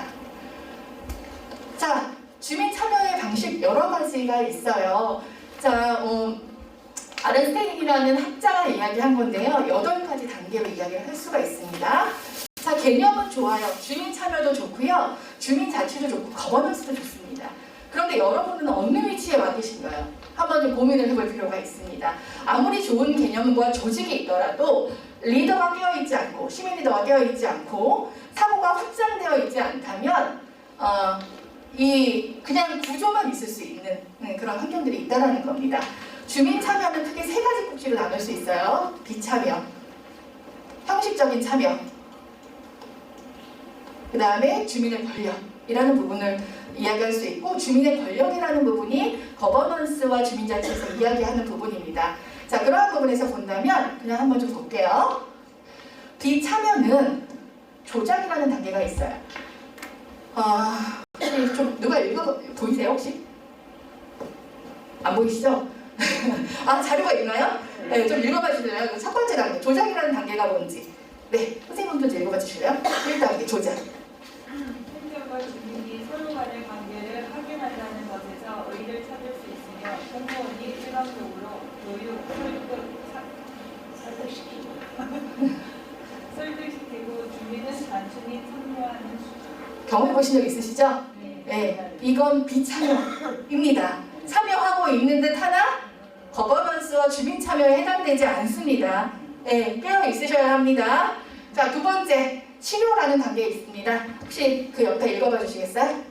네, 치료. 주민의 요구보다는 일정한 사회의 기초시로서 치료하는 관계로서 행동이 일관되기 시에 민원을 넣어요. 민원을 넣어서 그거 해결돼요. 그거 거버넌스, 주민 참여라고 할 수 있을까요? 아니라는 겁니다. 네. 이건 비참여예요. 그래서 그게 여러분들이 거버넌스에 참여하고 있다는 인식에서 벗어나셔야 돼요. 자, 형식적인 참여 좀 볼게요. 정보 제공이라는 측면입니다. 선생님 옆에서 좀 읽어봐 주시겠어요? 행정이 주민에게 일반적으로 정보를 제공하며 관리는 잘 일어나지 않는다. 네, 규칙 같은 거 설명했을 때 정보 제공하지만 거기에 대한 컴플레인 같은 것들이 있고 나면 그것이 잘 해결되지 않는 경우들이 여기에 해당하는 게 일반적입니다. 형식적인 참여에 해당이 됩니다. 그 다음 조금 더 이제 확장된 단계예요. 자, 상담 한번 좀 읽어봐 주시겠어요? 네. 공청회나 집회 등의 방법으로 행정이 참여하기를 요구하고 있으나 형식적인 단계에 그치. 네, 저희 이제 곧 공청회가 있습니다, 여러분. 9월 1일 정도 이제 지역사회 보장 계획에 대한 지표가 그 공청회가 있을 거고, 한데 날짜가 확정되지 않았어요. 관심을 좀 가져주세요. 4년 동안의 보장 계획을 얘기하는 겁니다. 공청회를 해요. 근데 공청회를 해보면 대부분 어떠냐면 의견이 없어요. 그런데 공청회를 왜 하냐? 주민의 의견을 수렴하도록 하는 과정이거든요. 그런데 거기에서 내가 내 권리를 행사하지 못한다면 뭐예요? 형식적 참여에 그치냐라는 겁니다. 네, 다음에 회유입니다. 읽어봐 주시겠어요? 회의는 국정 개혁의 등을 통해 주민의 참여 권리가 확대되지만 최종적인 판단은 행정기관 판단 쪽에서 제한적입니다. 네, 왜 우리 각종 위원회에 들어가 계시는 경우 많으시죠? 네, 그런데 최종 결정 누가 해요? 이런 얘기 저한테 많이 해요. 동장이 누가 오느냐에 따라서 우리의 역할이 달라져요. 이런 얘기 많이 하시잖아요. 네, 여기에 해당되는 상황입니다. 자, 그래서 어느 지점에 내가 어느 정도 수준의 주민 참여를 하고 있는지에 대한 고민들을 좀 하실 필요가 있습니다. 그래서 조직 간에 어떻게 역할과 기능을 하느냐보다 주민의 참여 정도를 어떤 그림으로 그려가고 있느냐가 굉장히 중요한 부분이에요. 자, 주민의 권력, 거버넌스라는 것은 주민이 주인됨이라고 말씀드렸잖아요. 그래서 그런 통치권, 협치권을 좀 더 가져가는 주민의 권력 단계에 있는 참여입니다. 협동관계, 네, 혹시 선생님 좀 읽어봐 주실래요? 행정기관이 최종 결정권을 가지고 있지만 주민들이 필요한 경우 그들의 주장을 협상으로 이끌어갈 수 있습니다. 네, 협의체에서 대표협의체, 실무협의체는 그런 것들을 이제 의견을 제안할 수 있고, 특히나 대표협의체 같은 경우에는 심의 의결권이 있어요. 정책에 대해서. 뭐 이제 물론 모든 정책이 아니라 지역사회 보장 계획에 한해서, 그럼 이제 그런 부분에서 의견을 좀 개진하고 그것이 받아들여지도록 하는 것들, 이런 것들이 여기에 해당이 된다라고 보시면 좋을 것 같습니다. 자, 권한위 한번 읽어봐 주시겠어요? 혹시 보고 계세요? 권한위. 주민들이 협정한 계획에 관해서 우월한 결정권을 행사하고 집행 단계에 있어서도 강력한 권한을 행사하고 그 주민참여 예산 제도 같은 것들이 있잖아요. 네, 이런 부분들은 실제로 이제 지자체마다 운영 정도가 다를 수 있어요. 네, 운영 정도가 다를 수 있으나 실질적으로 예산이 만들어진다는 건 그걸 정책에 담기도록 한다는 거거든요. 이제 그런 것들이 여기에 해당이 됩니다. 자, 주민통제 혹시 네, 선생님 읽어봐주시겠어요? 주민 스스로 입안하고 결정에서 집행 그리고 평가 단계까지 주민이 통지하는 단계. 네.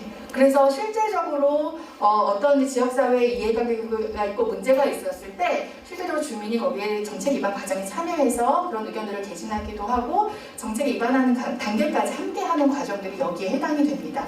자, 여러분들 주민자치위원회가 중요하다, 동협체가 중요하다, 봉사단체가 중요하다가 아니라 우리 주민자치위원회는 동별로도 다르고요. 동협체도 들어가다 보면 다 달라요. 어느 정도 지역사회 리더와 구성원이 주민 참여 그 기능을 이해하고 있느냐에 따라서 이 주민의 권력을 행사하시는 곳들도 있고요. 그렇지 않고 그냥 이렇게 회의 운영하고 형태는 있지만 아까 비참여 형태로 운영하시는 곳들도 있어요. 네. 그래서 이런 단계를 이해하고 어떤 방식으로 참여할 건가 하는 것들이 중요합니다. 그런데 그 힘은 어디서 나온다고요? 주민자치회가 커질수록, 동협이체가 커질수록, 예산이 많아질수록 그렇지 않거든요. 어디서 나올까요? 이렇게 주민들이 참여할 수 있는 조직들이 어떻게 연대협력하느냐에 따라서. 네. 그래서 지역사회에서 필요한 것들에 대한 한 목소리를 내고 그것들에 대한 협치를 이룰 때 파이가 훨씬 더 커진다는 겁니다. 네. 그래서 한번 돌아보세요. 저희가 이제 사실상의 동협이체를 돌아다녀 보면 무슨 얘기들을 하시냐면 다 위원이 섞여 계신 데도 있고요. 어디는 그거를 다 나눠서 진행하시는 곳들도 있고요. 어디는 협업이 굉장히 잘 되시는 데들이 있고요. 어디는 주민자치회가 힘이 없어 하시는 데도 있고 어디는 동협이체가 힘이 없어 하시는 데도 있어요. 그런데 이해관계의 다툼이 아니라 어떻게 지역사회 현안과 문제가 있고 우리가 지역사회에서 그 문제를 해결하고 싶은 부분이 있다면 어떤 방식으로 각각의 고유 기능에 맞춰서 연대협력할 것인가를 고민해야만 우리가 아까 사회복지 전달체계에서 국가가 하려던 전달체계의 협력, 협치라는 부분의 실패를 지역 주민들이 중심이 돼서 해결할 수 있다는 겁니다.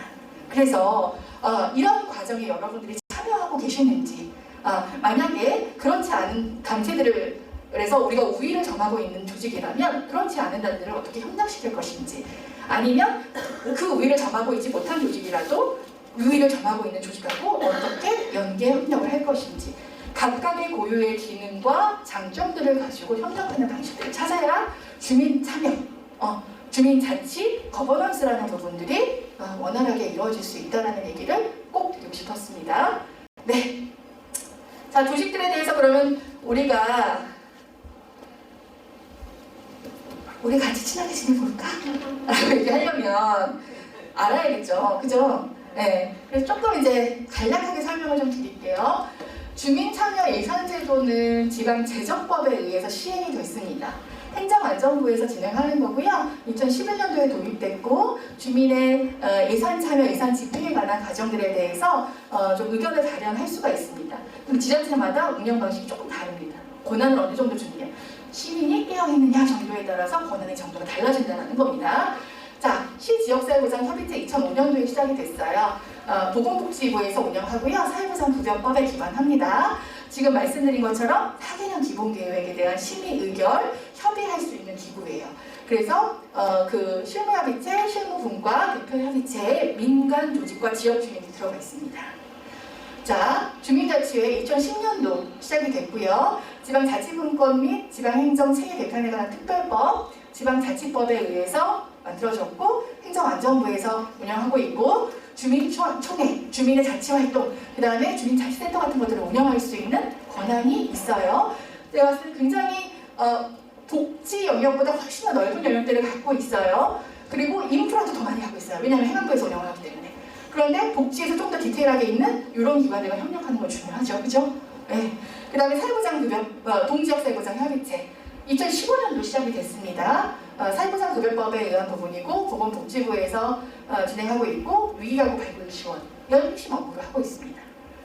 그래서 이렇게 주민의 자치는 복지를 직접적으로 이해하지는 않지만 궁극적으로는 주민생활의 안녕, 행복을 이야기하고 있잖아요. 네, 그런 차원에서 본다면 복지, 보장의 영역을 포괄하는 이런 복지 영역들과 같이 협업할 수 있는 구조가 이미 만들어져 있다는 겁니다. 네, 그래서 이제 그렇게 같이 좀 이해하는 부분들이 필요합니다. 자, 여기까지 우리가 그 주민 참여를 어떤 방식의 어떤 단계에 와 있는지 좀 점검하기도 하고 행정 조직들이 다 이런 이제 주민 참여를 할 수 있게끔 어떻게 발전되어 왔는지도 살펴봤어요. 그죠? 네. 그런데 그러면 나는 이 주민 참여라는 부분에 얼마만큼 준비되어 있느냐, 지역의 주민 리더로서 얼마만큼 준비되어 있느냐라는 것들을 좀 점검해 볼 필요가 있습니다. 그죠? 네. 그래서 이제 지역사회 복지, 그 거버넌스를 위해서 주민의 좀 더 참여를 확장시킬 수 있는 리더의 역할로 요구되는 것들이 이런 기술들이에요. 그래서 보면 지역사회를 알아야 돼요. 근데 여러분들만큼 더 아시는 분들이 있어요? 없어요. 그죠? 이 지역에 30년, 40년 하신 분들이시잖아요. 그죠? 아니에요? 네. 근데 그거를 좋아요. 고향 살기 좋아요. 뭐가 좋은데요? 뭐가 좋은데요? 자, 보세요. 똑같은 얘기를 하더라도 제가 돈을 많이 썼어요 라고 얘기하시는 분하고 내가 100만 원을 썼어요, 1000만 원을 썼어요, 1억을 썼어요 라고 얘기하시는 분하고 어떤 게 더 알기 쉽나요? 투자요. 네. 그러면 사람들이 공통된 지표를 가지고 조금 더 자세히 알 수 있게끔 정보를 제공하는 거잖아요. 네, 마찬가지로 우리 지역에는 노인이 많아요. 얼마나 많대요? 지역 주민의 25%가 노인이에요. 25% 중에 1인 가구가 3%나 돼요. 그래서 독거 노인을 위한 지역의 문제를 해결하기 위해 노력해야 합니다. 이렇게 얘기하면 좀 더 있어 보이지 않나요? 네, 그쵸? 제가 좀 있어 보이긴 해요. 네, 그래서 그런 것들이 중요합니다. 그래서 지역사회를 들여다볼 때 그것들을 다른 사람들과 공유할 수 있는 지표로 설명할 수 있기도 해야 하고, 그렇게 관심을 갖고 있는 영역에서는 객관적인 데이터를 가지고 제시해서 내가 하려는 행위, 활동이 이만큼 중요해를 누구나 들어도 알 수 있게 설명할 수 있는 지역사회 요구사정 기술이 있어야 합니다. 네. 그런데 저렇게 말하니까 되게 어려운 것 같지만 여러분들 이미 아시는 거예요. 우리 지역사회 노인이 많은지 장애인이 많은지 사회복지 시설이 있는지 없는지 다 아시잖아요. 그죠? 그걸 수치화한다는 거. 자, 그 다음에 대변하는 이들. 누구를 대변해요? 네. 딱 어떤 분들이 약자예요? 없는 분들이 약자 아니에요. 그죠? 아까 말씀드린 그 10가지 욕구 중에서 굳이 범위를 정하자면 어떤 부분에 대한 결핍이 있거나 어떤 부분에서 결핍이 생길 것 같아. 그래서 그것이 생겼을 때 문제가 될 것 같아요. 그러면 그것이 제도로 뭔가 지원을 해야 되는 부분이 있다면 그런 것들을 설명할 수 있는 사람이 옹호자 대변자의 역할을 하는 겁니다. 네, 그런 것들을 설명해 낼 수 있어야 해요. 자, 그리고 근데 여러분 하시는 거예요. 우리 옆집에 계시는 분이 살고 있는데 매일 점심을 못 먹어? 뭐 이런 얘기 하시잖아요. 그런 것들이 이제 옹호 대변에 해당되는 것들이에요. 자, 그런데 문제로 인해서 생길 수 있는 확대될 수 있는 그런 이제 것까지 좀 얘기할 수 있다면 더 좋다라는 거죠. 그리고 연계 기술. 누군가 문제가 있었을 때 그 문제를 해결하기 위해서 자원이 필요한다면 그것들을 끌어다가 이쪽에 갖다 주기도 하고. 그래서 여러분들 후원 녹음 같은 거 많이 하시죠? 네, 그런 것들이 여기에 해당이 되기도 합니다. 그리고 아까 정부 얘기하셨는데 계속 집에만 계시는 어르신이 있는데 지역사회 노인복지관이 있으면 그런 정보를 제공하는 것도 연계에 해당됩니다. 그 다음에 이제 우리가 뭘 해보고 싶어요. 혹시 이제 주민자치위원들이나 동양개체위원장 중에는 아마 하실 수 있을 것 같은데, 우리가 이제 이 활동을 계속 하기 위해서 사람들이 필요하잖아요. 그죠? 그럼 사람들을 모집하기도 하잖아요. 그리고 이 활동에 맞게끔 교육시키기도 하죠. 그렇죠? 그리고 나서 그 역할을 함께 어떻게 하자고 제안하기도 하죠. 그걸 조직화라고 이야기를 합니다. 그래서 그렇게 어떤 특정한 목적에 의해서 사람들을 모으고 훈련시키고 하는 역할, 조직화 기술이고요. 그 과정 중에 교육시키는 역할, 그 다음에 만약에 우리가 이제 지역사회 어떤 문제가 생겼는데 그 자원이 없다면 그 자원을 새로 찾고 동원하는 역할, 그 과정에서 연대 역량이 중요하다고 했잖아요. 그죠? 네. 근데 동양개체위원하고 주민자치위원하고 봉사단체하고 다 모았는데 의견이 달라. 그럼 어떻게 해요? 싸워요? 네. 저는 갈등이 굉장히 중요한 지역사회 발전의 기제라고 생각합니다. 그런데 갈등을 그대로 놔두느냐, 갈등을 해결하느냐에 따라서 관계라는 건 더 좋아질 수도 있고 나빠질 수도 있고 또 지역사회가 성장할 수도 있고 아닐 수도 있다고 생각을 합니다. 자, 그때 중요한 것이 이 갈등을 조절하고 협상하는 기술이에요. 네, 이런 것들. 그 다음에 이제 인파워먼트라고 혹시 들어보신 적 있으세요? 네, 뭘까요? 여기는 제2의 역량 강화라는 거였보다는요, 권한을 강화하고 권한 행사 쪽으로 해주는 게 네. 훨씬 더 깔끔합니다. 네, 좋습니다. 네. 자, 역량 강화 저거는 이제 교재에 나와 있는 내용이고요. 인파워먼트의 핵심은 뭐냐면 강점, 약점이에요. 예, 누구나 강점과 약점을 가지고 있을 수 있어요. 개인도 그렇고 사람도 그렇고. 그런데 그 강점을 조금 더 극대화시켜서 그 사람의 역할을 확장시켜주기도 하고 강화시켜주기도 하고 약점을 보완시켜주는 거예요. 하지만 약점에 초점이 있다기보다는 강점이라는 부분을 더 발굴하고 지지하는 그런 것들이 인파워먼트 기술이에요. 자, 칭찬은? 네, 그래도 춤춘다. 네, 마찬가지 인파워먼트 기술은 그것이 핵심입니다. 그래서 내가 다른 단체하고 협의를 해야 되는데 저 위원장 진짜 마음에 안 들어. 어떻게 해요? 뒤에는 욕하죠. 앞에서는 어머 오늘 옷이 너무 예쁘네요. 그죠? 지난번에 동료들이 제가 했던 활동 봤습니다. 주민자치위원회가 했던 활동 봤습니다. 아 우리도 그렇게 하고 싶은데 네. 돈 드나요? 네. 칭찬하면 나도 기분 좋아지죠. 상대방한테 칭찬을 해주면 나한테도 칭찬이 돌아와요. 그죠? 아 그런 경험이 없으신 거예요? 그런 건 아니신 거죠? 네. 이 인파워먼트 기술은 이 사회복지 영역에서의 핵심 기술이기도 하고요. 인간관계에서의 핵심 기술이기도 합니다. 그런데 우리가 많이 훈련되어지지 않았어요. 그래서 이제 오늘 혹시 교육이 다 들을 거 없다. 그러면 그 중에 하나라도 인파워먼트 좀 생각하셔서 집에 가셔서 남편에게, 아내에게 칭찬 한마디부터 시작해보시면 그냥 인파워먼트가 뭐 대단한 것 같지만 그런 부분들이 좀 그대로 적용이 되실 거라고 생각이 됩니다. 자, 우리 그 위원장님이 저한테 20분 정도 토론해달라고 말씀하셔서 3분 안에 강의를 좀 정리하고 좀 얘기를 나눠볼게요. 자, 그래서 이런 부분들에 대한 기술들을 적용한 사례들을 좀 살펴볼 거예요. 네, 주민 참여를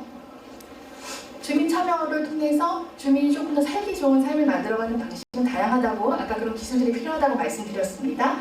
자, 누가 중체가 되어도 괜찮아요. 이거는 동평가 자료예요.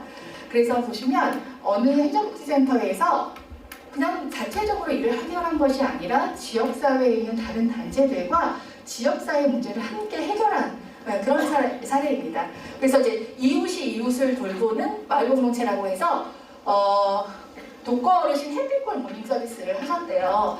그런데 각각의 단체들이 누구 한 단체만 참여하시는 것들이 아니라 뭐 찾아가는 기존의 복지 서비스와 연계하기도 하고 사례관리에서 대상자를 찾기도 하고 그 대상자의 상황에 따라서 그 자문봉사센터하고 연대 협력하기도 하고 또 이제 동여대책위원과 연대 협력하기도 하고 그래서 이런 부분들을 매칭을 시켜서 동복지센터로 한 군데 자료가 모이도록 하고 이분이 계속적으로 관리될 수 있어서 어떤 문제가 생기지 않도록 한 지역사회 사례예요.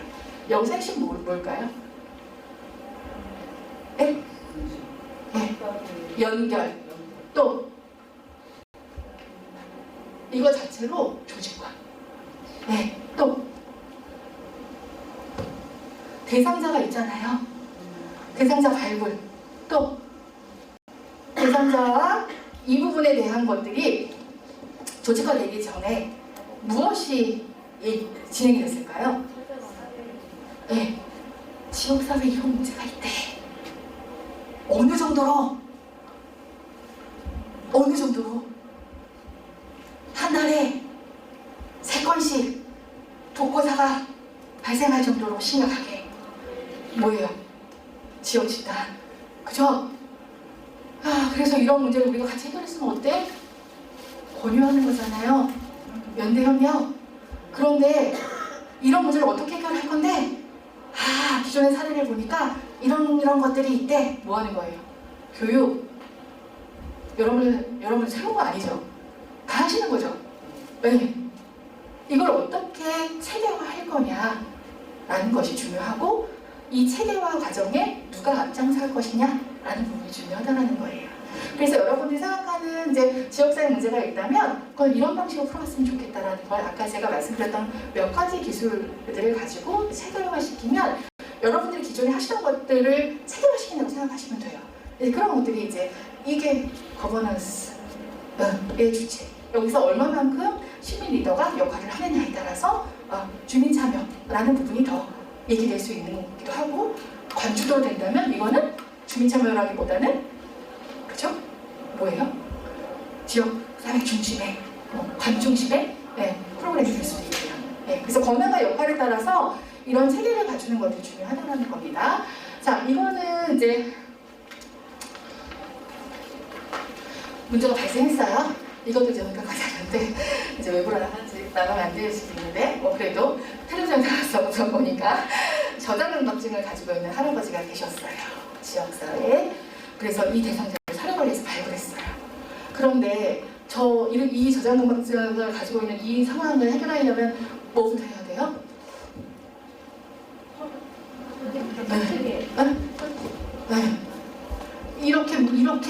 이렇게 됐었을 때 일상생활을 유지하기에 어려움이 있는 것이 무엇인지부터 알아야 되겠죠.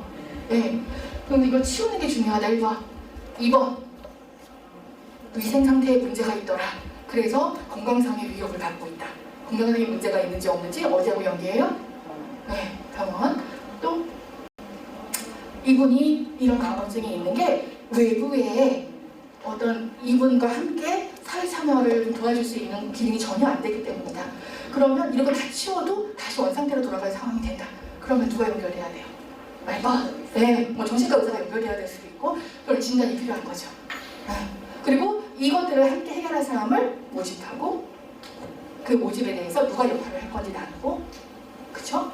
그리고 이렇게 다 치우고 난 다음에 계속적으로 이분이 어떻게 지내시는지 모니터링하고 같이 그 문제에 동참했던 분들과 이 성과를 같이 나누고 중간에 문제가 생겼다면 그걸 해결할 수 있는 방안을 다시 찾고 이건 꼭 누구야 하는 거 아니잖아요. 그죠? 이런 거. 자, 이거는 좀 더 조직 구조에 들어와 있는 분들이에요. 이거는 이제 협체에서 운영했던 건데 타 지역 사례예요.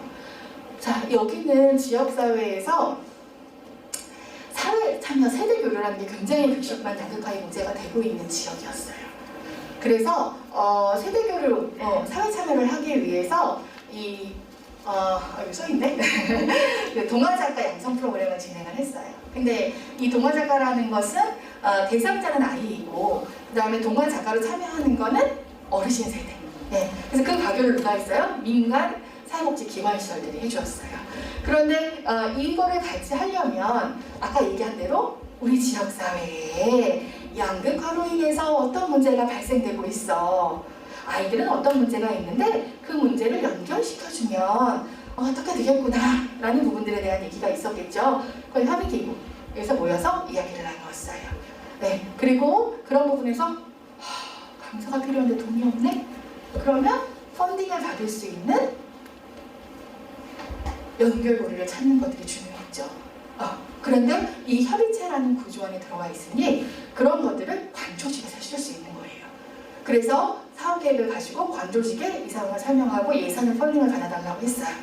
그래서 그게 운영이 됐고 거기에 따라서 이제 진행을 하는데 관조직에서 이제 일정 예산을 받아서 진행을 했는데 좀 더 확장을 시키고 싶은 거예요. 그래서 어떻게 했어요? 민간 자원을 개발을 했어요. 어떻게? 기업이나 모금회 같은 곳에서 민간 자원을 공모할 수 있는 사업들이 있고 또 이것이 알려지면서 지역사회에서 후원하시겠다는 분들이 생긴 거예요. 그래서 거기를 통해서 계속적으로 이 사업을 확장시켜 가면서 장비 이제 운영하고 있는데 점점 그 세대 간의 갈등이라든지 아니면 서로의 대상이 다른 것들을 이해하는 부분에서 굉장히 큰 의미를 지녔고 또 하나는 사실 이 프로그램은 복지관 하나에서도 운영할 수 있는 프로그램이긴 하지만 지역사회에서 이런 문제를 같이 공유하고 계시는 분들이 모여서 이야기를 나누었기 때문에 이 부분에 대해서 시나 나중에 조례 혹은 이제 법적 지원이 필요한 부분들이 훨씬 더 잘 적용된 그런 사례로 이야기가 되고 있습니다. 그래서 모인다라는 것이 이런 부분에서 굉장히 중요하게 작용을 한다는 거예요. 그래서 뭐가 중요하다? 연대 협력, 지역 주민들끼리만 네. 지역의 사회복지 기관 시설들 다 보조금으로 운영됩니다. 여러분 내신 세금으로요. 프로포즈 하시고요. 또 공무원들 급여 누가 줘요? 여러분들 세금으로요.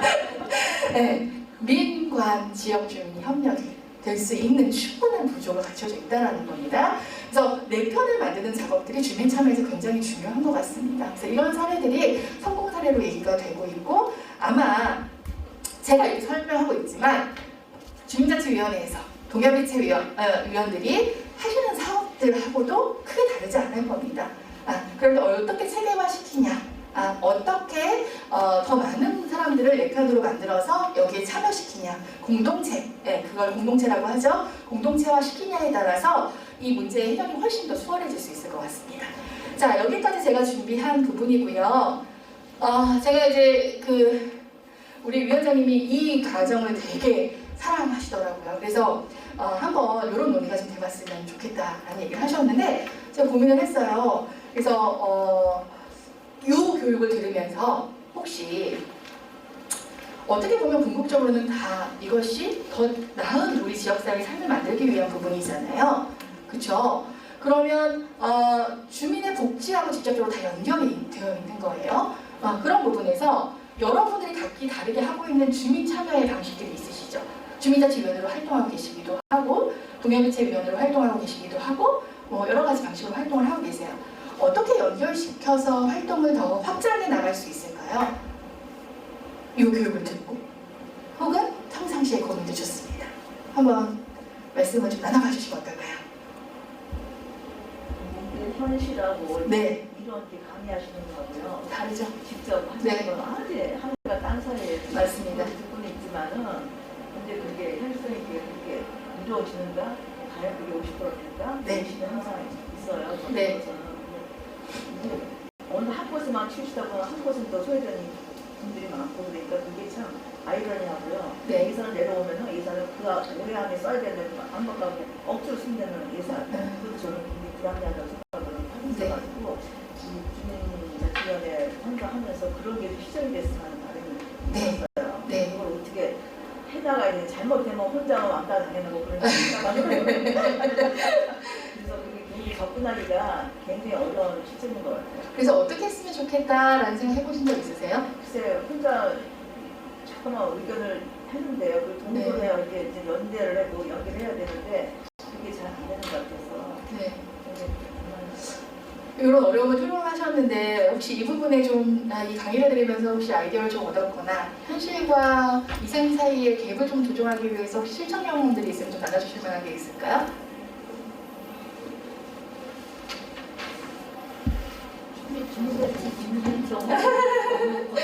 네. 여기 있는 것처럼 네. 그렇죠. 네.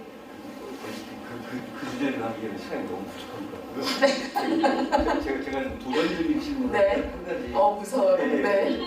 하고 싶어졌어요. 그러니까 요 강의를 쭉 들으면서 제가 아주 그저께 밤이죠. 그 밤에 우리 대한민국 5,200만의 가슴을 그냥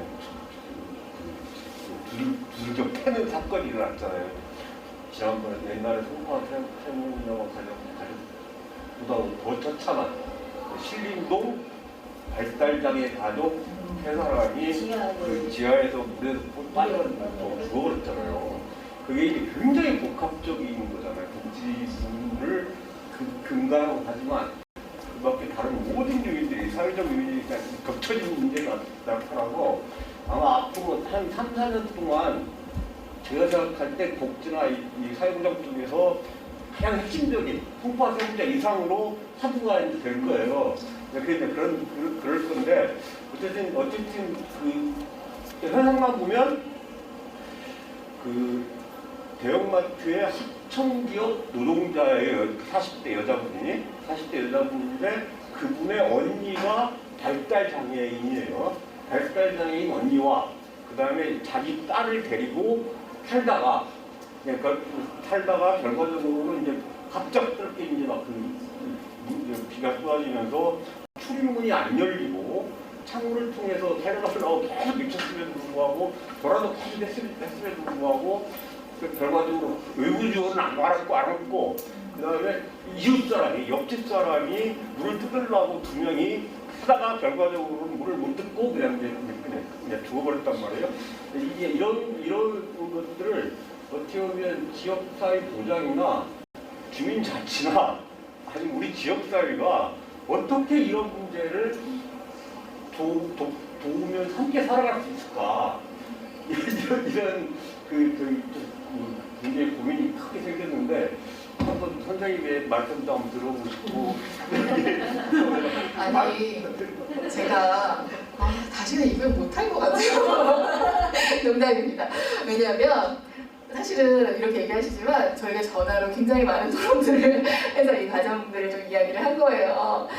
네, 굉장히 어려운 질문을 또 이렇게 던지셨네요. 일단 이제 제가 생각하는 몇 가지를 말씀드릴게요. 사실 이제 세 분이 말씀해 주셨어요. 2, 3저격이잖아요. 제가 했던 강의가. 그런데 이게 이제 이상이라기보다는 여러분들이 하고 계신 거예요. 그런데 이게 이 그림을 볼 수 있는 사람은 그거를 체계화 시켜서 이걸 지식으로 전달하는 거고요. 여러분들은 현장에서 이런 일들을 하고 계시는데 이렇게 이론으로 알고 계시지 못하신 것 뿐이에요. 그러면 이 이론으로 알고 있어도 설명을 할 수 없다라고 하면 그것들을 이런 교육을 통해서 알게 되는 거고, 그러면 그 현장의 경험이 이런 거였구나를 통해서 다른 분들을 설득시키고 이해시키는 과정이 사실은 이 과정에 다른 분들을 동참시키는 가장 좋은 방법입니다. 왜냐하면 의지가 있어도요, 저희가 사실 대학까지 나온 분들이 가장 많거든요, 사회복지사들은. 그런데 의지가 있어도 이거가 결합이 안 되면 그 다음 단계를 못 나가고 동참이 안 되더라고요. 그래서 내가 실행하는 것들을 이렇게 객관적인 이론으로 설명할 수 있는 거, 이걸 동참시키는 게 굉장히 중요합니다. 그런 차원에서 이해를 해주시면 좋을 것 같고요. 제가 이제 제 얘기를 조금 하자면 협의체에 온 지는 한 2년 정도 됐어요. 네.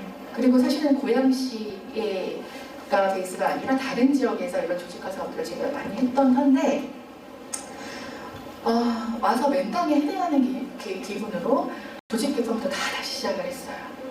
그런데 2년이 좀 지나니까 사람들이 변화하는 모습들이 보이기 시작해요.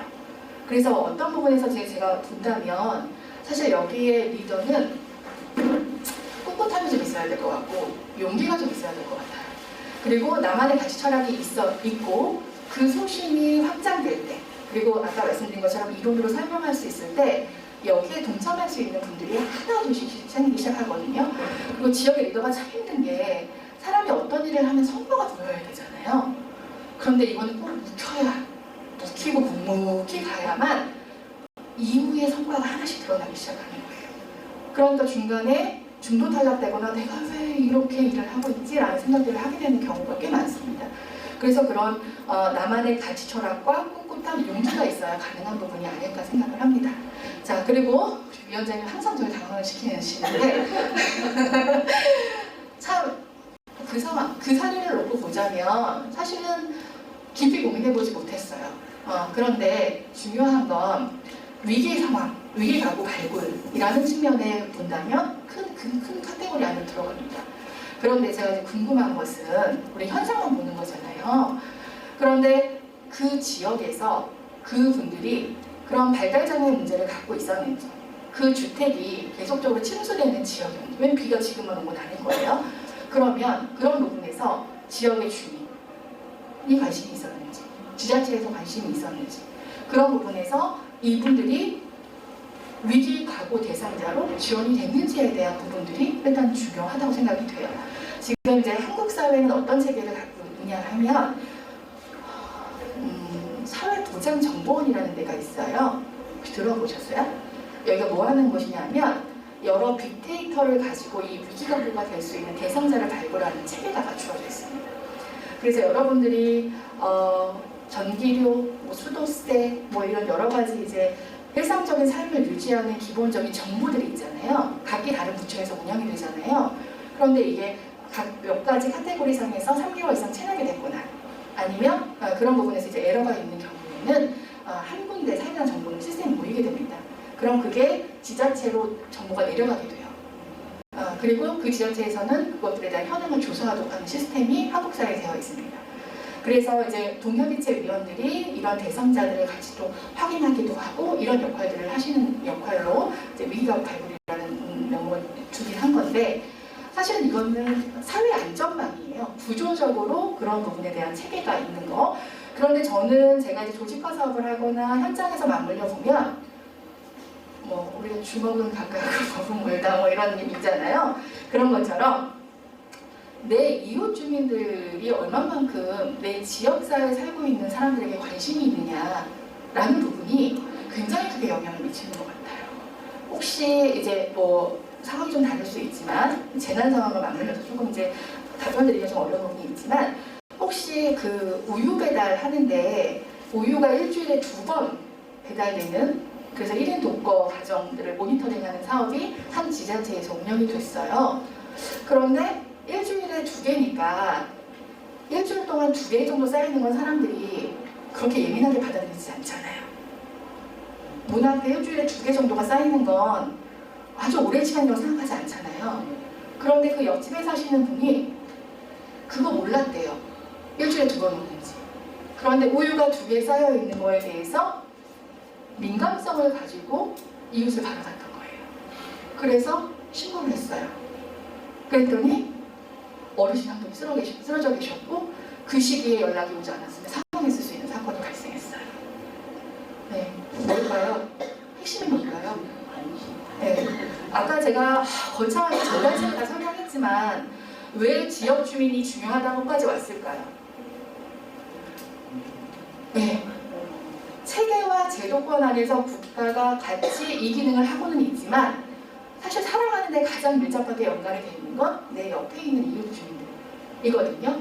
그러면 이웃 주민들끼리 그런 민감성을 가지고 지역사회를 바라봐주는 그 구조가 굉장히 중요하고 그런 부분에서 행정이라는 부분을 움직일 수 없으니 동협이체, 주민자치회 같은 것들이 만들어진 거고 그걸 논의할 수 있는 구조들이 계속 만들어지는 것 뿐이지 사실은 핵심은 저는 지역 주민들 간의 연대, 협력, 그다음에 타인에 대한 민감성이라고 생각을 해요. 그래서 그런 부분들이 얼마나 지역사회에서 잘 발현되느냐라는 것은 거창해 보이지만 제가 여러분들에게 전달하고 싶었던 건 뭐냐면 관점을 어떻게 갖느냐라는 부분이에요. 복지는 대단한 사람이 하는 게 아니에요. 네, 내가 하는 거고 내가 조금 더 편안한 세상에서 살기 위한 거고 그런 부분들이 조금 더 다른 사람들까지 확장될 수 있다면 더욱 좋은 거고 그렇게 협력하면서 내가 살아가는 거 우리가 누구나 알고 있잖아요. 그런 기제를 같이 발현시키는 건데 이것이 제도와 구조로 자꾸 끌어당기려고 하니까 우리도 그 제도와 구조에 잠기는 거예요. 네. 그래서 조금 더 여러분들 스스로 내가 하고 있는 일에 대해서 의심하지 마세요. 왜냐하면 여러분들이 이 시간에 다른 데 가서 돈을 벌면 더 맛있고 좋은 음식들을 먹을 수도 있겠죠. 그런데 그 시간에 이렇게 힘든 교육을 2시간씩 앉아서 들으실 때는 그 나름대로 내가 삶을 살아가는 가치와 방향이 투영된 것이고 그런 부분들에 대한 민감성과 자신감을 가지고 지역을 좀 바라본다면 아까 이제 그런 말씀하셨던 물론 이제 운이 좋지 않았던 부분들도 있고 그런 지역사회 기제가 발현되지 않았을 수도 있겠지만 저는 그런 부분들이 충분히 작동할 수 있다고 보여집니다.